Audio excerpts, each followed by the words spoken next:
আজ আমি আর ভালো নেই। সত্যি আমার শরীরটা খায় না, সেটা আজকে আমাকে খেতে হচ্ছে। কিন্তু কিছু করার নেই, তারপরে খাবো। মানে ওই দিকের উঠোনটা এখন ঢালাই করবে না, শুরু হয়ে গেছে আর মিস্ত্রি চলেও গেছে বাড়ি। Hello friends, welcome back to my channel. আশা করি তোমরা সকলে ভালো আছো, সুস্থ আছো, সাবধানে আছো। কিন্তু আজ আমি আর ভালো নেই। সত্যি আমার শরীরটা আজ খুব খারাপ। শরীরটা আজ থেকে খারাপ বলতে গেলে বলাটা আমার ভুল হবে। শরীরটা হচ্ছে কাল থেকে খারাপ, তো ভিডিও তো শ্যুট করা হয়নি, সেই জন্য তোমাদের সাথে শেয়ার করতে পারিনি। তারপরে দেখো মা আমাকে ঠিকমতো ওষুধগুলো খাচ্ছি না বলে সেই জন্য বকছে। বিশেষ করে ওষুধ খেতে আমার একটু ভালো লাগে না, আমার ভীষণ বিরক্ত লাগে ওষুধ খেতে। আমি ভাবি যে আমার যতই রোগ হোক না কেন আমি ওষুধ খাবো না। ওষুধ খেতে আমার ভীষণ ভয় লাগে। আর দেখো এখন ভালো করে মুখটাকে মুছে নিলাম, তারপরে এখন খাচ্ছি মেথি ভিজানোর জল, কারণ এটা ডাক্তারে খেতে বলেছে আর সেই জন্যই কিন্তু খাচ্ছি। আর বিশেষ করে যেটা আমি খাই না সেটা আজকে আমাকে খেতে হচ্ছে, কিন্তু কিছু করার নেই। ডাক্তার যখন বলেছে তখন খেতেই হবে নিজের শরীরটাকে বাঁচানোর জন্য। বুঝতেই তো পারছো তোমরা, আমি খেতে পারি না ওগুলো, সেই জন্য কিন্তু মুখটা আমাকে এরকম করতেই হচ্ছে। কিচ্ছু করার নেই, আমার খুব কষ্ট হয় এগুলো। এতটাই আমি অসুস্থ কি বলবো, আমি নিজে দাঁড়িয়ে থাকার শক্তিটাও হারিয়েছি। কি হয়েছে বলতে গেলে আমার গলায় ফোস্কার মতো কি হয়েছে, আর গোটা গা আমার জ্বালা করছে, সেটাই আমি বুঝতে পারছি না। পারছি ঠিক করে খেতে, না পারছি ঠিক করে পড়াশোনা করতে, না পারছি ভিডিও শ্যুট করে এডিটিং করে ছাড়তে। আমি কোনোটাই এখন আর পারছি না করতে। জানি না আমি কবে কন্টিনিউ ভিডিও শ্যুট করে তোমাদের সাথে শেয়ার করব। ভালো যখন লাগছে না, কিচ্ছু করার নেই। তাহলে চলো এখন একটু খাওয়া দাওয়া করি। খাওয়া দাওয়া করি বলতে এখন চাটাকে বানিয়ে নিই, চলো তারপরে খাবো। তারপরে দেখো এখানে বাসন ছিল, বাসনগুলোকে তো না গোছ করে রাখলে হবে না। না গোছ করে রাখলে ওদিকে মারাও কাজ করছে, ওরা কত করবে, আমি যদি একটুখানি না সাহায্য করি এত বড় মেয়ে হয়ে। তারপরে দেখো এখানটায় বাংটায় জল না এত হয় কি বলবো, সেজন্য এই যে কাপড়টা করে মুছে দিচ্ছি। তারপরে তোমরা তো দেখতেই পাচ্ছ উঠোনের যা অবস্থা, বাড়ি থেকে আর বেরোতে হবে না। আর দেখো এখন বাথরুমটাকে এভাবে প্লাস্টার করা হয়েছে, আর এই যে এদিকে ইট দিয়ে গাঁথা হয়ে গেছে, আর একটা সেট করে নিয়েছে, বাথরুমের একটা সেট হয়ে গেছে। সেই জন্য কিন্তু ঘরে দূরে এত পরিমাণে বালি হচ্ছে কি বলবো, এই কাজটা না হলে কিন্তু কিছুই হবে না। তো কাজটা তাড়াতাড়ি হয়ে গেলে পরে তারপরে সব ঠিকঠাক হবে। এখানে কাজ চলছে, এখানে একটা স্ল্যাব ছিল না, ওই স্ল্যাবটা তুলে দিয়েছে, এগুলো সব ঢালাই হবে।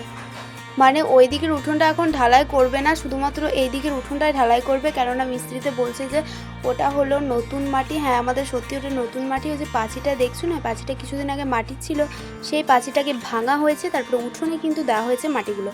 তো মাটিগুলো পুরনো নয়, সেজন্য এখন যদি উঠোনটাকে বাঁধানো যায় তাহলে কিন্তু ফেটে যাবে, সেই জন্য কিন্তু ওদিকে দিচ্ছে না। আর এই দিকের উঠোনের মাটিটা হচ্ছে মানে পুরনো মাটি, সেই জন্য কিন্তু এদিকটা অতটা কিছু হবে না, সেজন্য কিন্তু এদিকটা প্রথমে ঠিকঠাক করে নিচ্ছে। আর এদিকটাই বেশি অসুবিধা হচ্ছে, ওদিকেও অসুবিধা হচ্ছে তবু অতটা নেই।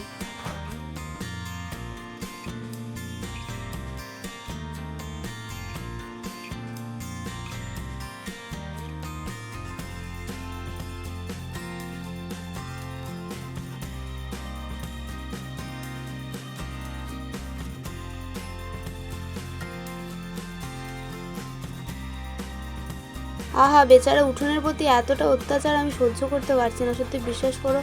এতটা উঠোনটাকে এমন করে রেখেছে কি বলবো, যাওয়া তো যাবেই না কলে। যাই হোক আজকে আমার তো কোনো কাজ নেই, আমি তো ফ্রি, আর সেজন্য কিন্তু তোমাদের সাথে ঘুরে ঘুরে সব কিছু শেয়ার করছি। আর অ্যালোভেরা গাছ দেখো এত আজে বাজে কোথা থেকে গাছগুলো হয়েছে কি বলবো, ওগুলো এখন আমি তুলে পরিষ্কার করে দিচ্ছি। তো হয়ে গেছে। আর এখন দেখো সজল দ্বারা জল দিয়েও দিয়েছে। এটাই সকালে আমার সব থেকে বড় ডিউটি হচ্ছে যে জলগুলোকে একটা জায়গায় ভরে রাখা। তারপরে দেখো প্রায় 1.5 ঘন্টার মতো পড়াশোনা করার পরে দেখো এখন কি করব।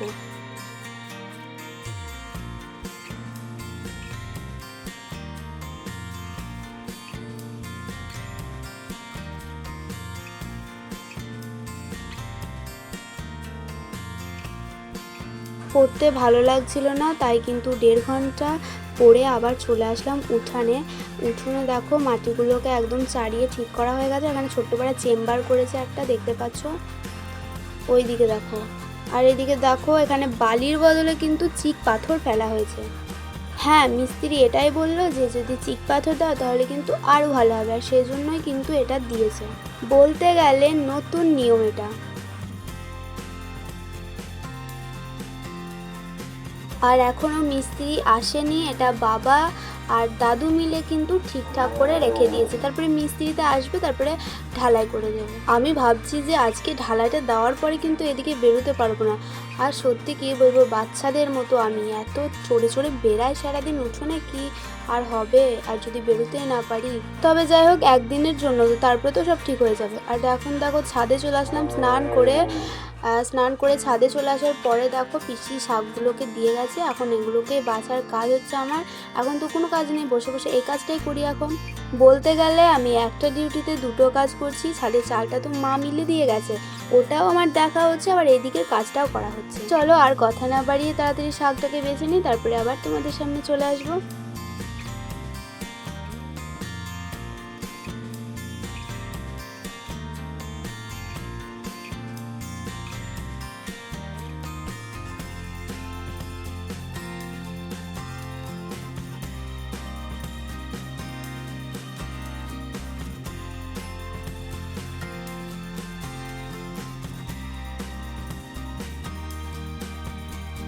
আর এই যে দেখতেই পাচ্ছ, চালটাকে এখন দেখাশোনা করার দায়িত্ব আমার হচ্ছে।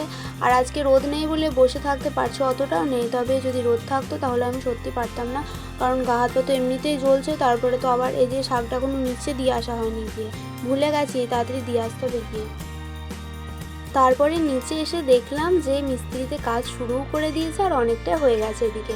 তবে ওই দিকটা কোনো হয়নি, আস্তে আস্তে হবে। তারপরে দেখো একবার কত সুন্দর লাগছে, আমার তো খুব ভালো লাগছে।